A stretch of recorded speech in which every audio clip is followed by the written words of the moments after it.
हाँ बैठने दो यहीं कर लें, थोड़ा सा दूर यहाँ बस करके बैठा लो थोड़ा सा।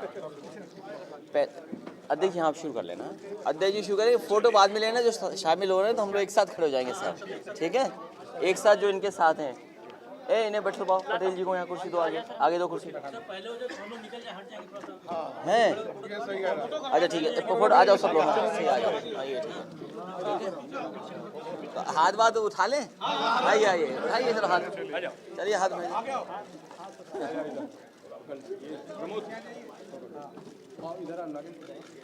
सब लोग हाथ उठा लीजिए हैं। आ जाओ, हाँ आगे आ जाओ, ठीक है। अब सीधे खड़े हो जाएंगे तब ले लो फोटो, बिना हाथ उठाए,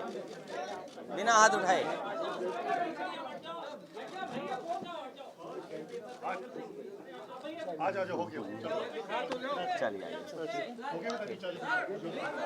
एक बार और, कैसे हाथ उठा के आइए उन्हें आने दो, जो शामिल हो रहे हैं उन लोगों शामिल हो रहे हैं, आ जाओ।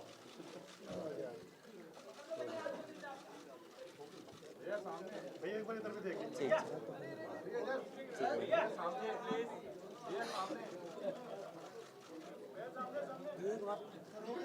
चलिए, थैंक यू सो मच। चलिए अध्यक्ष जी शुरू करने दो।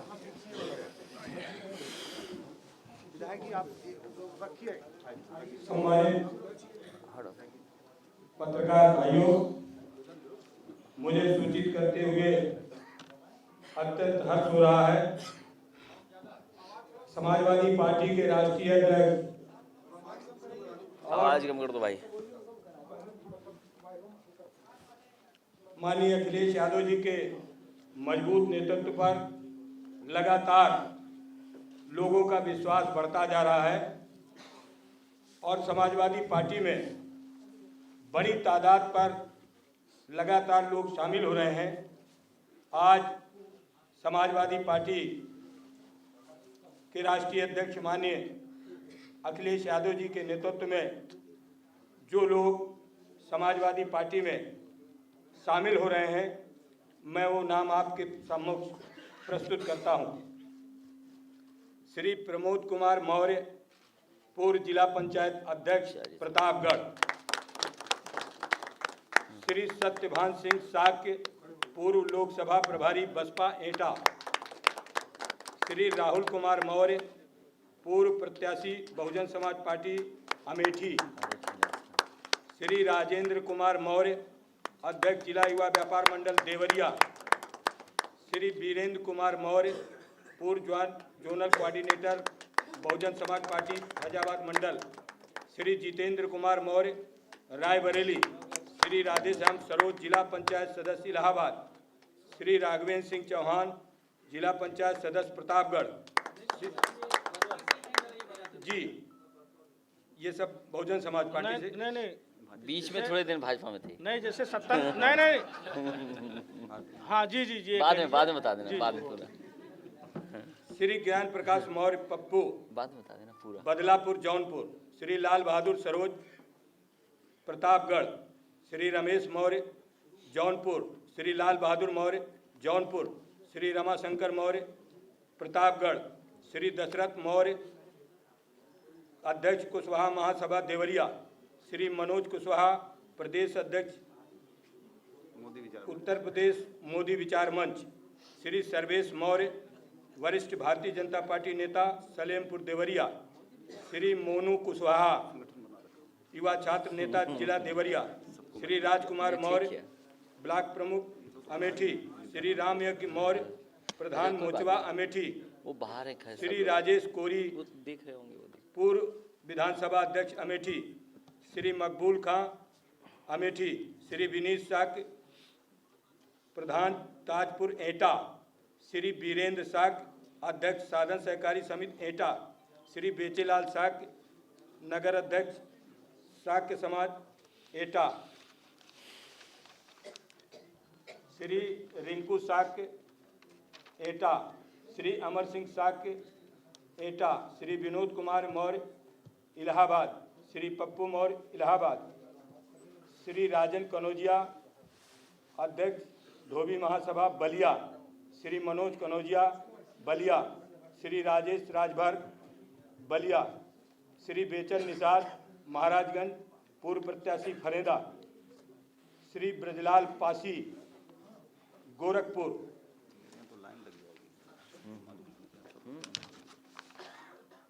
श्री कामता प्रसाद पटेल जिला अध्यक्ष अपना दल प्रतापगढ़,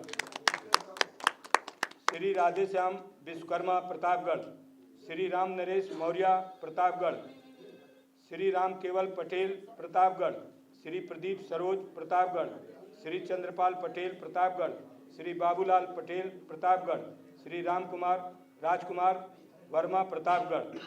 ये प्रमुख नेतागण हैं जिनकी सूची मैंने आपके सामने रखी और इनके साथ सैकड़ों लोगों ने आज समाजवादी पार्टी के सदस्यता ग्रहण की है, वो मैं आपके सामने सूचित कर रहा हूँ। अब मैं अनुरोध करता हूँ माननीय राष्ट्रीय अध्यक्ष जी से, नहीं ये बोलेंगे ना, माननीय राष्ट्रीय अध्यक्ष जी की अनुमति से मैं आमंत्रित करता हूँ श्री प्रमोद कुमार मौर्य पूर्व जिला पंचायत अध्यक्ष प्रतापगढ़ को कि वो आपके सामने अपनी बात रखें।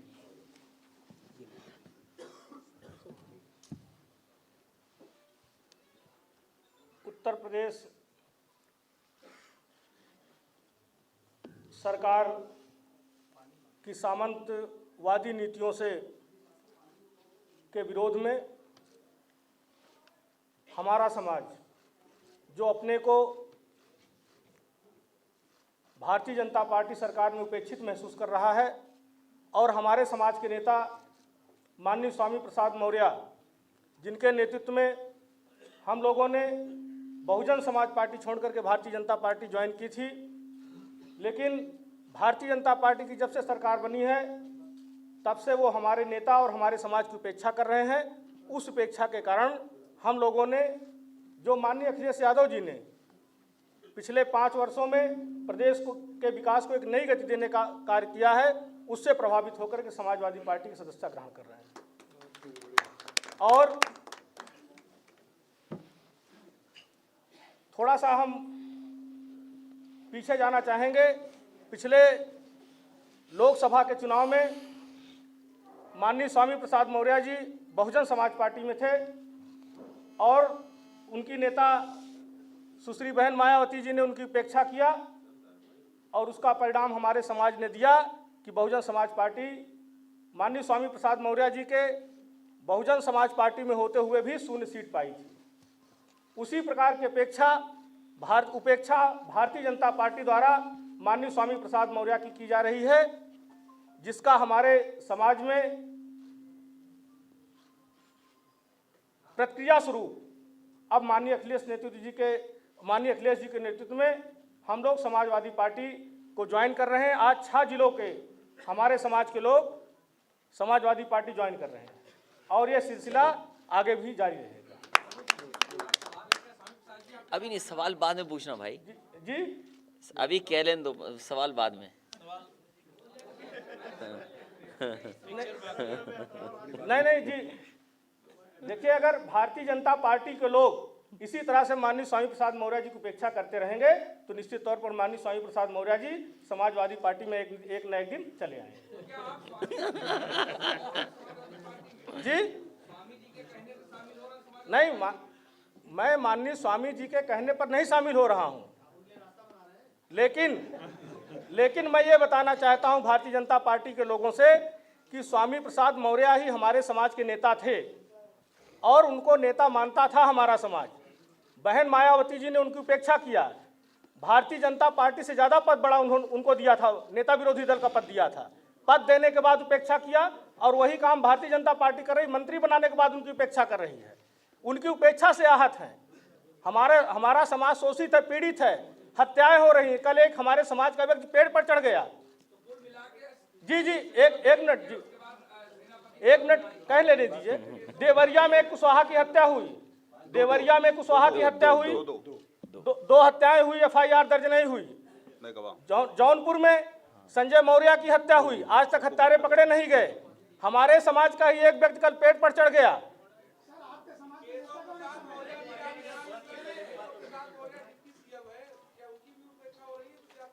जी देखिए, केशव प्रसाद मौर्य जी हमारे समाज के नेता नहीं थे। वो जी मौर्य होने से कोई नेता नहीं होता। मैं बता दूं आपको, मैं कि कोई एक जात विशेष का होना नेता की परिभाषा नहीं है। माननीय केशव मौर्य जी डिप्टी सीएम थे, अभी नगर निगम का चुनाव हुआ, उनके घर पर जहां से वो विधायक थे सिराथू में, उनके वार्ड में भारतीय जनता पार्टी हार गई और उनका चेयरमैन सिराथू का हार गया, भारतीय जनता पार्टी का। और लोकसभा का उपचुनाव होने जा रहा है।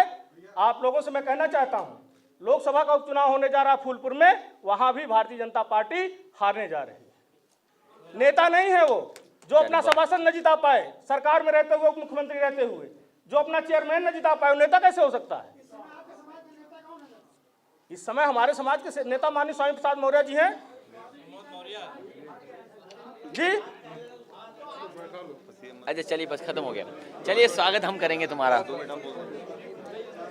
एक और ये हैं कोऑपरेटिव अध्यक्ष है ना जी, 1 मिनट और, बस फिर 1 मिनट और। पिछड़ा वर्ग मोर्चा के अध्यक्ष रहे हैं भारतीय जनता पार्टी के और जिला देवरिया के। 1 मिनट ये बोल देंगे, 1 मिनट अपना बता देंगे, अपना परिचय दे देंगे। राजेंद्र कुमार मौर्य, देवरिया। राजेंद्र कुमार मौर्य, मैं पिछड़ा वर्ग मोर्चा का संयोजक रहा हूं। अभी इसके पूर्व वक्ता प्रमोद, चलिए से बोलिए, आवाज आ रही है, आवाज। अभी इसके पूर्व वक्ता हमारे प्रमोद मौर्य जी माननीय स्वामी प्रसाद मौर्य जी के खास भतीजे हैं और मैं माननीय स्वामी प्रसाद मौर्य जी के साथ बहुजन समाज पार्टी में पूर्ण बहुमत की सरकार अपने समाज के साथ साथ पिछड़े वर्गों के साथ जोड़ के बनाई थी।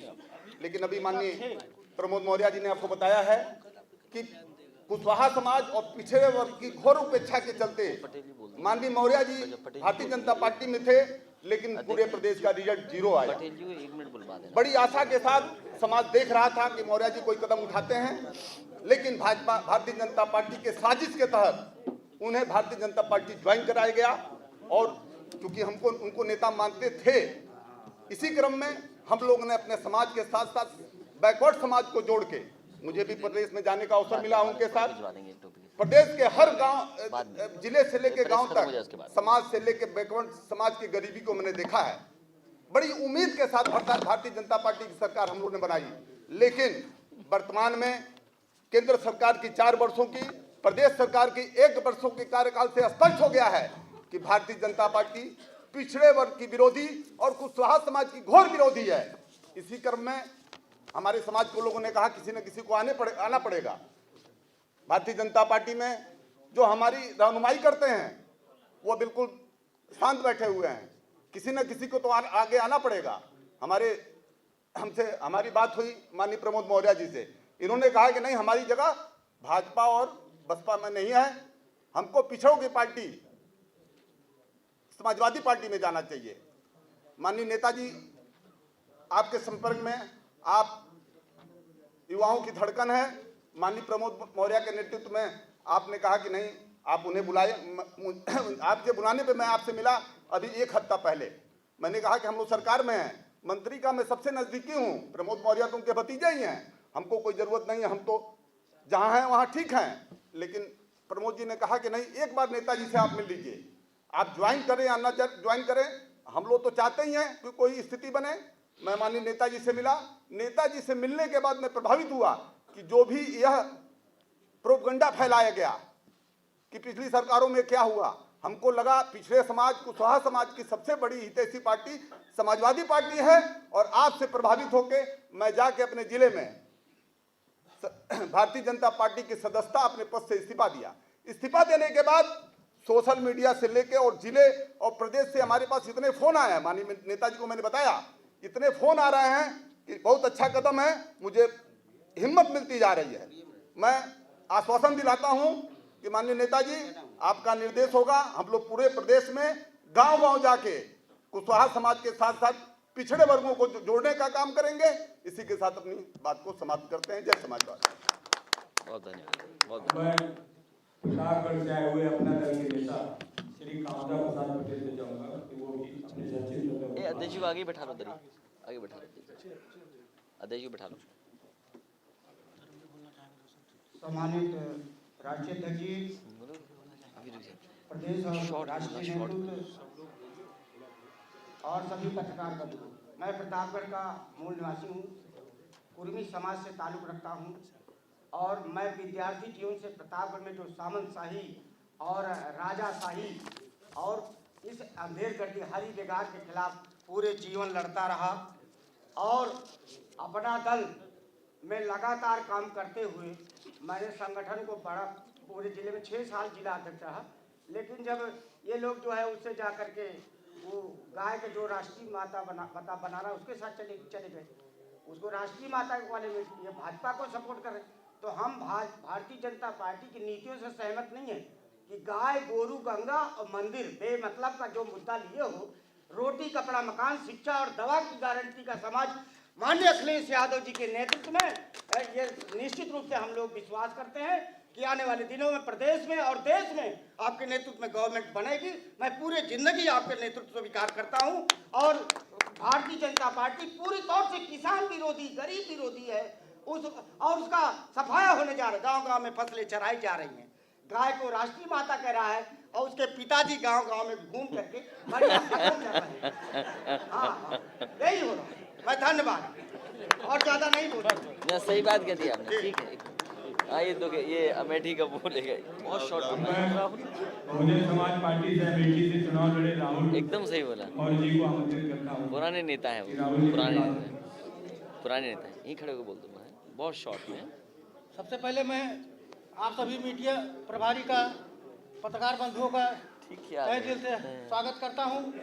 अभी हमारे दोनों बड़े भाई हमारे समाज की हो रही उपेक्षा को आपके बीच में बताया, उसके साथ में मैं आपके बीच में इसी का एक शब्द आपको निकाल करके बताना चाह रहा हूं कि आज हम लोग माननीय श्री अखिलेश यादव जी के नेतृत्व में समाजवादी पार्टी में काम करने का मौका मिल रहा है। तो एक बात मैं बताना चाह रहा हूँ, कह देना चाह रहा हूँ कि इतिहास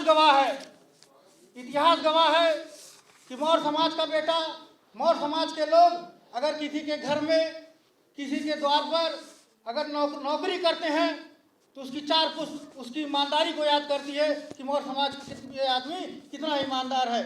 और जिस प्रकार से हमारी ईमानदारी की पहचान बनी है, आने वाले समय में हमारी ईमानदारी का हमारा जो स्रोत है वो माननीय अखिलेश यादव जी को मिलने वाला है। माननीय श्री अखिलेश यादव जी इस 2019 के लोकसभा चुनाव में निश्चित तौर पर इस प्रदेश के प्रधानमंत्री बनने जा रहे हैं। मैं आपको ये बता देना चाहना चाहूँगा। अरे ठीक है, प्रदेश से कोई बात नहीं, हिंदी ठीक कर देंगे हम लोग। बोलो चेयरमैन, 1 मिनट बोल देना है। मंच पर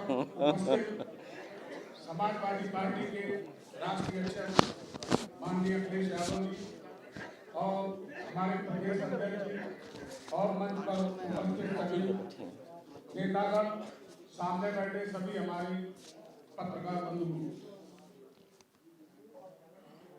हमने भी, मैं एटा से हूँ, सत्यवान सिंह शाक्य, मैंने भी माननीय स्वामी प्रसाद मौर्य जी के नेतृत्व में 15 साल बहुजन समाज पार्टी में कार्य किया। लेकिन जब हमारे बाबूजी भारतीय जनता पार्टी में गए तो हमने भी कई जगह उनको समझाने की कोशिश की, लेकिन हमारा समाज पूरा का पूरा भारतीय जनता पार्टी की तरफ चला गया। लेकिन जब सरकार बनी तो हमने देखा कि आप लोगों ने एक फिल्म देखी होगी रंग, उसका एक डायलॉग है, हमको उसी तरीके से डील किया गया कि छोटी गंगा बता के नाला में कूदा कन्फर्म वो हमारे साथ हो गया। लेकिन जब मैंने देखा नाले में पड़े हैं तो हमारे समाज के लोगों के साथ मेरी बैठकें होती थी, तो लोगों ने कहा कि भाई साहब अब बहुत हो गया बहुजन समाज पार्टी और भारतीय जनता पार्टी, मेरा मानना यह है कि माननीय अखिलेश जी के नेतृत्व में हम लोग काम करेंगे।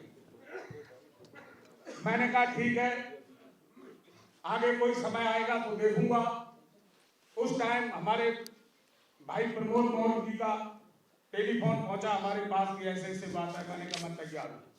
मेरे बड़े भाई इधर अजय यादव जी बैठे हैं, इनसे हमारी बात हुई तो इन्होंने कहा मैं तो आ गया, भैया तुम भी आ जाओ तो और भी बल मिलेगा। मैंने कहा ठीक, मैं भी आऊंगा। मेरी भारतीय जनता पार्टी के लोगों से बात होती है। कल भी हमारे यहाँ कई छापे मारे गए, कई लोग आए कि भाई साहब आपने ये क्या कहा, ये क्या कर डाला। मैंने कहा ये मैं तुम्हें 2019 में बताऊंगा मैंने ये क्या कर डाला, और 2022 में आपको आपकी औकात बता दूंगा। इसी के साथ मैं अपनी वाणी को विराम देता हूँ। बहुत है। चौहान समाज से चौहान बैठो बैठो, चौहान बहुत शॉर्ट है बोलना, बहुत शॉर्ट चौहान है। बस अपना परिचय देना। राघवन चौहान। बैठो। इस सदस्य ग्रहण समारोह में हमारे परिचय दे दो बस अपना।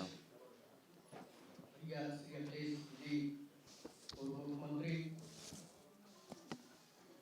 आज मैं समाजवादी पार्टी की सदस्यता ग्रहण कर रहा हूँ। इसके पहले मैं बहुजन समाज पार्टी में बूथ स्तर से लेकर के मंडल के पदाधिकारी रहा हूँ, लेकिन बहुजन समाज पार्टी जो उनका मिशन कभी दूसरा था, अब उनका मिशन दूसरा हो गया।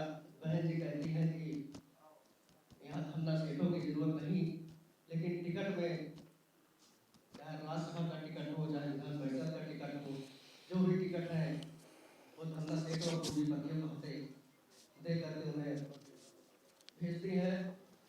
और हम जैसे कार्यकर्ताओं की वहाँ पे कोई अहमियत नहीं रह गई, कोई वैल्यू नहीं रह गई, क्योंकि हम लोग जमीनी कार्यकर्ता है।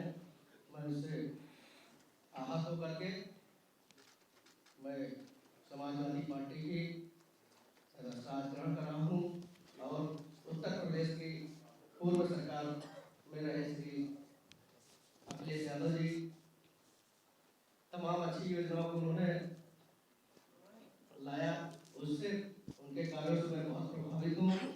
और इनके नेतृत्व में जिस तरह से मैं बसपा में ईमानदारी से काम किया करता था, उसी तरह से मैं समाजवादी पार्टी में पूरी तरह ईमानदारी से काम करूंगा, और इनके बताए गए दिशा निर्देश पर जो भी इनका दिशा निर्देश होगा मैं इनके अनुसार काम करूंगा, और आने वाले सभी चुनाव में कंधे से कंधा मिला करके समाजवादी पार्टी के कार्यों को आगे बढ़ाने का काम करूंगा। जय हिंद।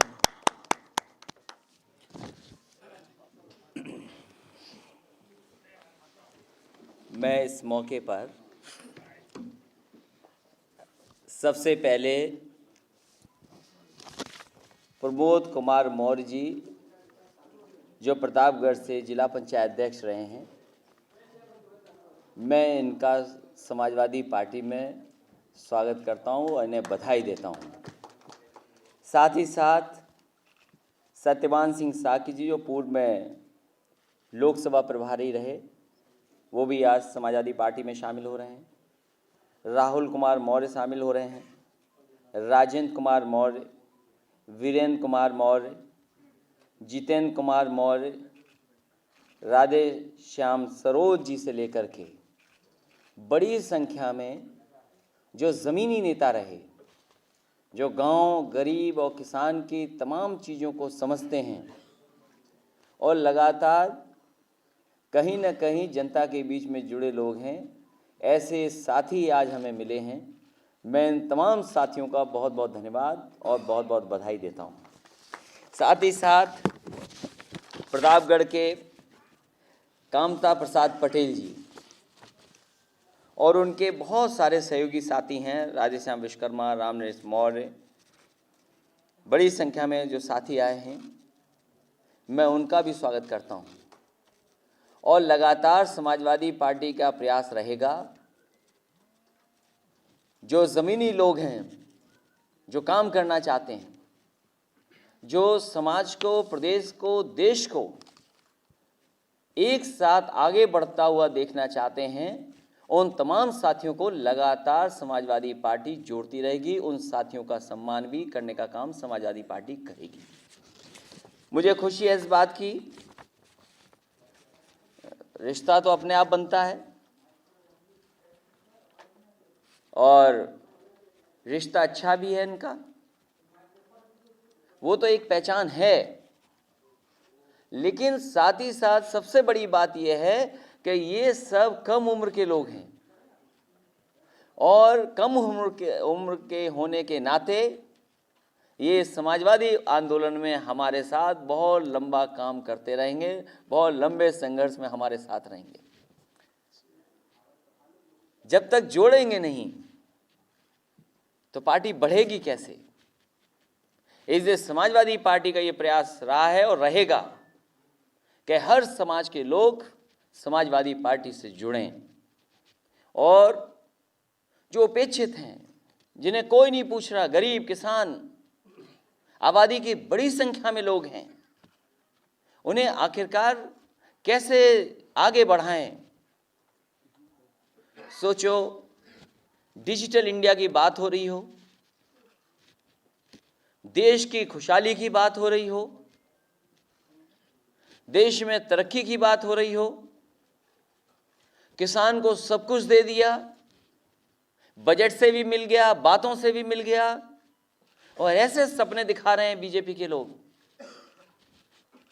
कि न केवल निराश हो रहे हैं वो लोग, दुख पैदा उनके अंदर हो रहा है और कष्ट है उनके अंदर। और उसी का परिणाम है, आपने देखा होगा कि एक किसान पेड़ पे चढ़ गया आकर के, पेड़ पे इसलिए कि वो उसका कर्ज माफ नहीं हुआ। शायद बीजेपी के लोग तो भूल गए होंगे इस बात को कि बीजेपी ने कुछ चुनाव में भी कहा होगा। पूरे चुनाव में बीजेपी के लोगों ने कहा कि हम किसानों का कर्ज माफ कर देंगे, कर्ज माफ होगा, हमारी सरकार बनाइए, कर्ज माफ हो जाएगा। किसान का कर्ज माफ अगर कोई कर सकता है तो वो भारतीय जनता पार्टी कर सकती है। ये हर जगह बोला है भारतीय जनता पार्टी ने, समझाया लोगों को, गांव-गांव जाकर के समझाया, बजट में भी पैसा रखा। अब तो दूसरा बजट आ गया, केंद्र सरकार के 5 बजट आ गए। बताओ किसानों का कितना कर्ज माफ हुआ है, बैंकों ने कितना कर्ज माफ कर दिया। अब तो शायद उत्तर प्रदेश और देश की बैंक के लोग किसी किसान के घर नहीं जा रहे होंगे, किसी किसान से पैसा भी नहीं मांग रहे होंगे।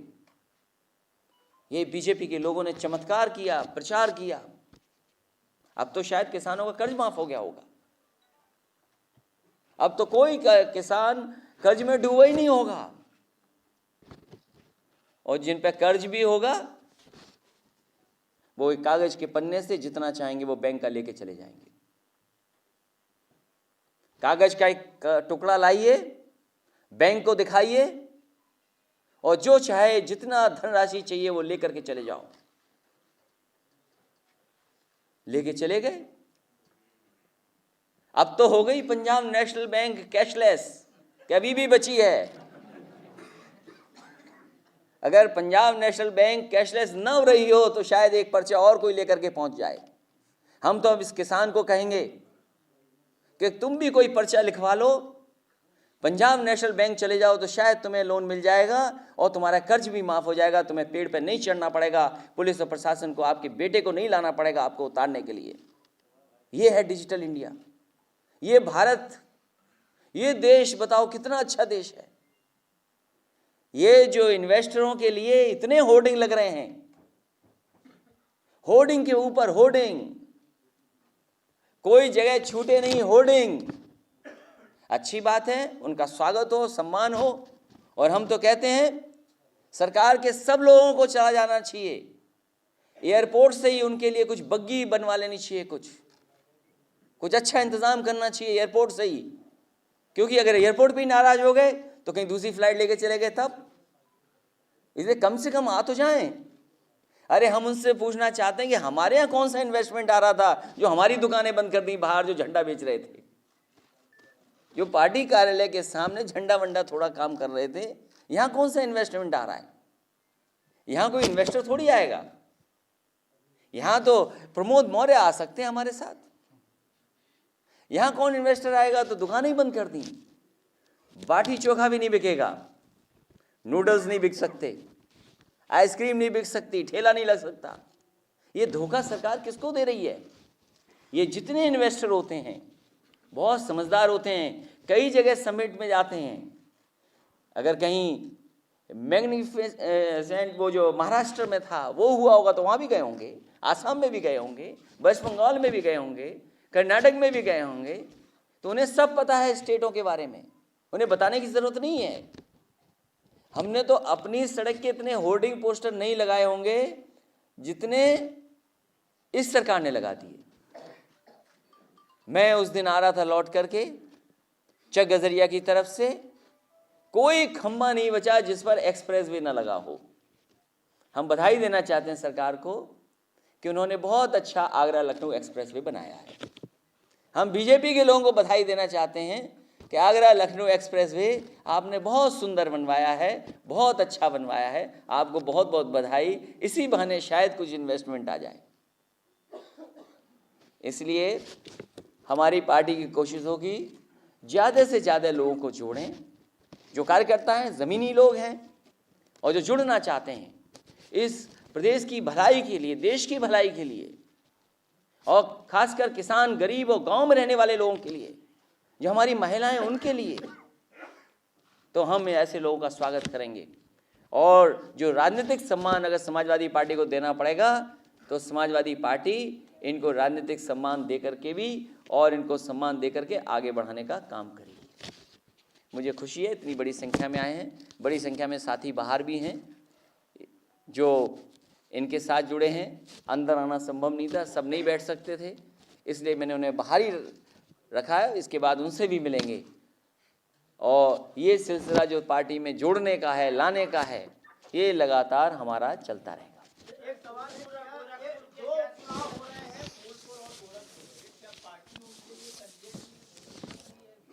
भाई बिना कैंडिडेट के चुनाव कैसे होगा? कांग्रेस ने उम्मीदवार घोषित कर दिए हैं, जो आप प्रयास कर रहे थे लगातार विपक्षी एकता के आकर के और चुनाव को माना जा रहा था, आप तो प्रयास कर रहे थे, हर मन से आप ये बात कह रहे थे कि इस तरह का कुछ होना चाहिए। उपचुनाव जो दोनों हो रहे हैं, बहुत कुछ जनता उसमें निर्णय लेगी, गोरखपुर की जनता भी और आपके फूलपुर की भी जनता, और हमारे दोनों लोकसभा की जनता से अपील भी है, निवेदन भी है और उनसे सहयोग भी मांग रहे हैं कि अब तो दिल्ली के 5 बजट देख लिए हैं और उत्तर प्रदेश के 2 बजट देख लिए हैं, अब तो बीजेपी पे कुछ दिखाने के लिए बचा ही नहीं होगा, अब तो 19 को चुनाव आ जाएगा। इसलिए हमारी मदद करें वहाँ के लोग।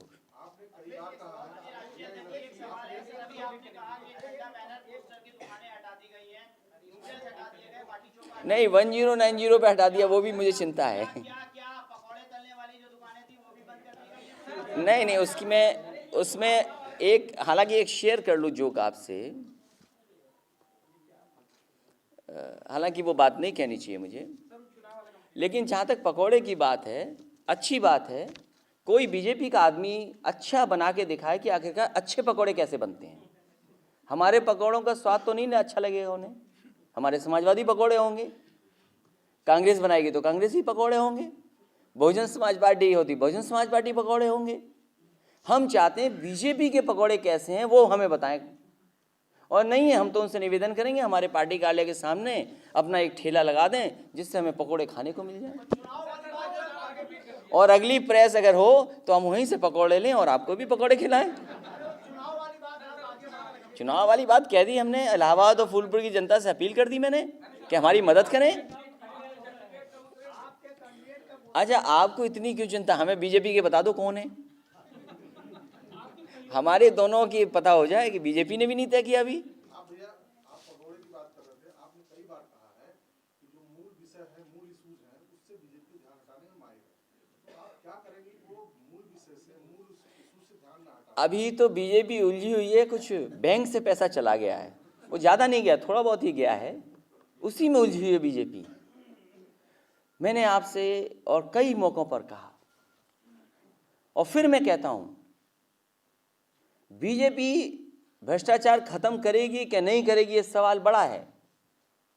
नोटबंदी का कितना प्रचार हुआ था, नोटबंदी का इतना प्रचार हुआ कि जिसकी कल्पना नहीं की जा सकती है, और क्या ये सच्चाई नहीं है कि नोटबंदी के बहाने न जाने कितने लोगों ने काला सफेद कर लिया होगा। ये तो एक कागज से निकली चीज। एक कागज आ जाए तो बैंक कितना पैसा दे देगी, और हमारा गरीब अगर पेड़ पे भी लटक जाएगा और फांसी दे देगा तो उसका कर्ज माफ नहीं होगा। जनता देख रही है, मैंने कहा जनता देख रही है, सब समझ रही जनता। और हमारे एटा के चेयरमैन रहे हैं वो, उस जिले में एक जगह पर उन्होंने ठीक कहा कि कुछ बताया और कहीं कुदा दिया। बीजेपी ने कहा कि हम 15 लाख रुपए देंगे, अकाउंट में आए नहीं। उन्होंने कहा हमने कहा ही नहीं कभी। उन्होंने कहा हम नौकरी दे देंगे। और फिर ये जो बजट आया है, कम से कम बीजेपी के लोग बताएं तो सही एक्सप्रेस वे होता क्या है। फिर एक्सप्रेस वे बनना है, बड़ा बनना है, नकल भी करनी है, वैसा ही बनाना है, उससे अच्छा भी बनाना है, तो कैसे बनेगा? 1000 करोड़ रुपए बन जाएगा क्या? और हमने तो कहा कि बीजेपी ने हमें नई पहचान दे दी कि आप बैकवर्ड हो, आप पिछड़े हो, आप कुछ नहीं जानते। तो कम से कम हमने उनसे कम समय में सड़क बना दी। आप अगड़े हो, फॉरवर्ड हो, तो हमसे जल्दी बना के दिखा दो सड़क। क्यों नहीं बनाते हो आप? किसने रोका है पूर्वांचल को? कल मैं गाजीपुर गया था, जिस सड़क को मैंने दिया था, जिस सड़क को मैंने दिया, बीजेपी के लोग एक नई सड़क बताते हैं, अखबारों में पढ़ने को मिलता है। बीजेपी के लोग एक नई सड़क बनाना चाहते हैं, नई तरीके की सड़क है जो 3 पीढ़ी में चलेगी। सड़क 3 पीढ़ी वाली सड़क। और हम जो बना रहे थे 4 पीढ़ी वाली सड़क, उसमें बजट ही नहीं दिया। जो गाजीपुर में तालीघाट और 12 रोड है, वो हमने आरसीसी दी, सीमेंट कंक्रीट सीसी रोड दी। तो उनकी 3 पीढ़ी तक चलने वाली सड़क है। हमारी सड़क पे इसलिए नहीं पैसा दिया जा रहा क्योंकि वो 4 पीढ़ी चलेगी। इसी तरह बलरामपुर को जोड़ने वाली गोंडा से ये सड़क बनाना चाहते हैं 3 पीढ़ी तक सही चले, हम बना रहे हैं 4 पीढ़ी वाली, उस पर भी बजट नहीं दिया। तो अगर हम 2 पीढ़ी की बनाएंगे तो बजट देंगे कि नहीं देंगे ये बताओ? अब तो हमारे हाथ में नहीं है कुछ। तो धोखा देना इन्हें आता है, ध्यान हटाने आता है। इंतजार करिए, ये जो घोटाला चल रहा है, इसके बाद कोई ऐसी चीज आएगी हम और आप सब लोग भूल जाएंगे। रोजगार के मुद्दे पर विपक्ष के लोगों ने सवाल लगाए थे, उस पर सरकार ने, खासतौर पर स्वामी प्रसाद मौर्य जी ने आंकड़े पेश किया है। तकरीबन 11 महीना हो गया सरकार को, एक भी व्यक्ति को रोजगार नहीं मिला है, और आंकड़े भी वो बिल्कुल। देखिए, इस देश के और खासकर प्रदेश के लोग और नौजवान काम करना चाहते हैं, नौकरी करना चाहते हैं, रोजगार करना चाहते हैं। बीजेपी गुमराह कर रही है उनको भी। और उन्होंने सपना दिखाए, बड़े बड़े सपने दिखाए, लेकिन सपने पूरे नहीं हुए। अभी तो 130 करोड़ लोग हैं। गांव में चले जाइए, खड़ा करवा लीजिए हाथ, 90% लोगों के हाथ में काम नहीं है, रोजगार नहीं है। ये हालत और बिगड़ेगी। इसके जिम्मेदार अगर कोई है तो बीजेपी के लोग जिम्मेदार हैं, क्योंकि इन्होंने न देश को दिशा दी, और समाज के अंदर जो जहर और खाई बोई है वो संकट पैदा करेगी समाज और देश के लिए।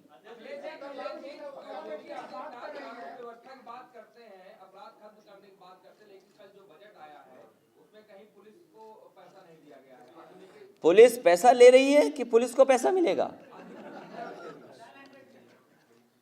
100 नंबर बदनाम कर दिया है सरकार ने। हम तो जानना चाहते हैं कि 100 नंबर और 1090 पे कितना बजट दिया है, जो सही मायने में महिलाओं बेटियों की मदद करने वाली योजना थी। 1090 के पे बजट क्या है? 100 नंबर सबसे बेहतरीन व्यवस्था है, और उस व्यवस्था को और अच्छा किया जाएगा तो और मदद मिल सकती है आम लोगों को। कानून व्यवस्था नहीं ठीक होगी, क्योंकि बीजेपी के लोग कानून व्यवस्था ठीक नहीं करना चाहते, वो कानून व्यवस्था बिगाड़ना चाहते हैं। अभी सुनने में आया है फिरोजाबाद में पुलिस पर हमला हुआ है, पुलिस पे हमला हुआ है। न जाने कितनी जगह पुलिस पिटी है, बरेली में पिटी है पुलिस, और ये कहते हैं कि इनकाउंटर से कानून व्यवस्था ठीक हो जाएगी। इनकाउंटर की परिभाषा क्या है? कई वरिष्ठ अधिकारियों से हमने भी बातचीत की। इनकाउंटर, हम तो केवल ये जानना चाहते हैं कि लखनऊ में बीजेपी के पूर्व विधायक के बेटे की उसके घर पे हत्या हो जाए, लेकिन जिस अपराधी ने किया वो काम उसका इनकाउंटर नहीं होगा। एक अपराधी 9 गोलियां चलाएगा, टीवी पर रिकॉर्डिंग है, 1, 2, 3, 4 गोलियां, 5 गोलियां, 6, 7, 8, 9 गोलियां, लेकिन उसका इनकाउंटर नहीं होगा। खाना खाने गया कोई, छोटा झगड़ा हो गया, उसने पीट पीट करके मार दिया, लेकिन उस अपराधी का इनकाउंटर नहीं होगा। जितेंद्र यादव नोएडा का, घर से आ रहा है, कहीं शादी से आ रहा है, कहीं जा रहा है, पुलिस इसलिए इनकाउंटर कर रही है क्योंकि प्रमोशन उसको मिल जाए। और डीजीपी पूछते हैं कि इनकाउंटर करके आयो कि नहीं आयो, इनकर करके। ये भय पैदा कर रही है सरकार। लेकिन मुझे खुशी है उत्तर प्रदेश की जनता में जो नाराजगी है, जिस समय वोट डालने का मौका मिलेगा इस जनता को, वो बताएगी नाराजगी क्या है। इसलिए ये धोखा दे रहे हैं, लोगों को डरा रहे हैं। कहते हैं ये संस्थाएं क्या हैं, जो विधान परिषद है वो संस्था नहीं है कोई। क्या सदस्य नहीं मांग कर सकते सीबीआई हो जाए जांच? क्यों सरकार पीछे हट रही है? और हमारे एक दलित को मार दिया था, पुलिस ने मार दिया दलित को। बताओ, ऐसी कितनी घटनाएं मैं गिनाऊं आपको। कहां गया रोमियो और वो एंटी रोमियो स्क्वाड, बेटियों के साथ, महिलाओं के साथ जो घटना हो रही। और किसान इनकी आंख खोलने के लिए मुख्यमंत्री आवास के पास आ गया। अगर अब भी आंख नहीं खुल रही सरकार की तो कब आंख खुलेगी? ये बजट के झूठे आंकड़ों से नहीं आंख खुलने वाली। ये बजट कोई बजट है, ये कोई गरीबों के लिए बजट नहीं है, ये महिलाओं के लिए नहीं है बजट कुछ। अरे लैपटॉप तो चलाना नहीं जानते, क्यों देंगे लैपटॉप? अब वादा छोटा छोटा लैपटॉप पे किया, हमने तो लैपटॉप बांट बांट के हम थक गए। हम पे ये आरोप लगाया कि हमने तो यादवों को केवल लैपटॉप दिया। ये एक्सप्रेसवे बना है कि यादव की लेन अलग है क्या कोई वहां? आप में से बहुत सारे लोग चले होंगे, कहीं आपको दिखी हो यादव वाली लेन तो बता दो हमें। लेकिन अब गाय का स्थान क्या है? जेल। बताइए, गाय मां को जेल भेज रही हैं लोग। गाय मां ही ने ठीक करेगी, देख लेना आप। और जो गाय मां के परिवार के लोग हैं वो किसानों को थोड़ा नुकसान पहुंचा रहे हैं, लेकिन किसान इन्हें ठीक कर देंगे। कौन सुरक्षित नहीं है? अब उस पर हमारा चिंतन नहीं है कुछ। उस पर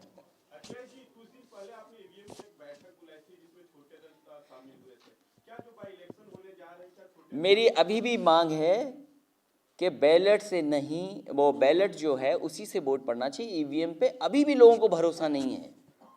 अभी भी पैट आ गई है, शायद कुछ थोड़ा बहुत भरोसा होगा, लेकिन हमारी मांग वही है कि बैलेट से वोट पड़ेगा तो लोकतंत्र और मजबूत होगा।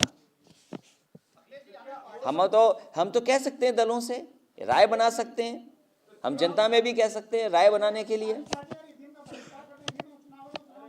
तो निर्विरोध हो गए, तब क्या करेंगे हम और आप? हम कर दें, अगर आपका सुझाव मान लें तो बीजेपी की तो प्रसाद बांटेंगे वो तो। हम छोटे दलों से सहयोग जरूर मांगेंगे कि इस लड़ाई में हमारा सहयोग करें। और जो यहाँ से एक सवाल आया था, उसमें भी मैं यही कहूँगा कि इस लड़ाई में बीजेपी के खिलाफ जो भी मजबूत दल है, अगर वो समझते हैं कि ये लड़ाई समाजवादी पार्टी लड़ सकती है और समाजवादी पार्टी का वर्कर जमीन पर है, तो कम से कम हमारा सहयोग करें, मदद करें। और जहाँ तक सवाल चुनाव का है, बहुत जल्दी नाम हो जाएंगे घोषित। हालांकि बजट पढ़ा, मैंने देखा, बड़ा अच्छा लगा कि अल्पसंख्यक और मुसलमान भाइयों के लिए भी बहुत बजट रखा है सरकार ने। कम से कम अब हमें ये नहीं कह पाएंगे कि सेकुलर आप ही हो। अच्छा हुआ कि बीजेपी भी सेकुलर बन गई। बीजेपी ये कहती थी सेकुलर पार्टियां हैं, खुश करने के लिए, संतुष्टि के लिए ये बजट दे रहे हैं। मुझे खुशी है इस बात की कि बीजेपी ने भी अल्पसंख्यकों का उतना बजट नहीं रखा जितना हम रखते थे, लेकिन थोड़ा बहुत तो बजट रखा है।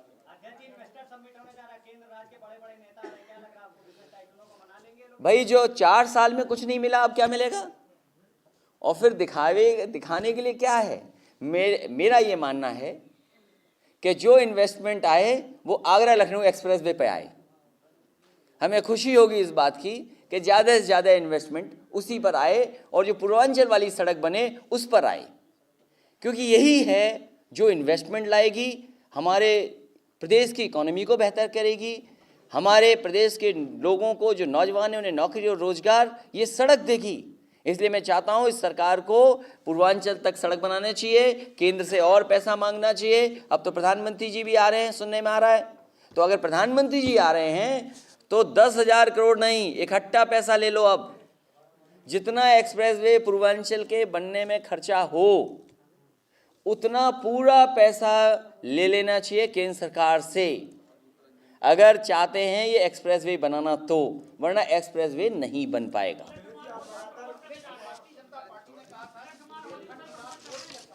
अब भाई ऐसा है, कल भी प्रेस है, कल भी आपको हम तकलीफ देंगे। और रुक जाइए, यहाँ रुक जाइए, यहाँ इनका भी तो बहुत दिनों बाद पूछ रहे हैं।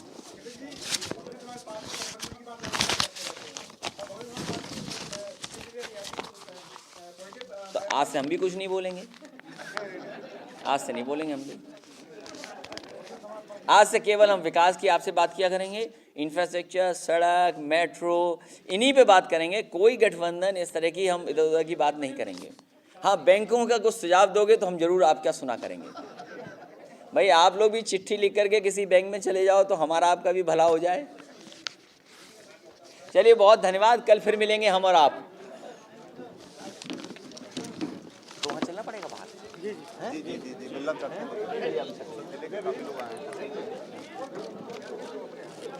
लगा दो, एक फोटो हो जाएगी सबकी। आओ, कैप लगा के फोटो आ जाएगी। प्रमोद आ जाओ।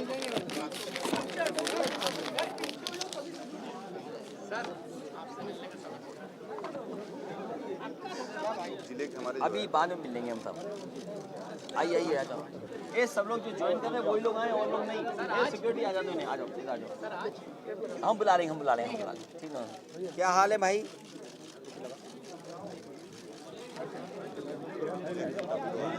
अभी मिलेंगे। हाँ ठीक है।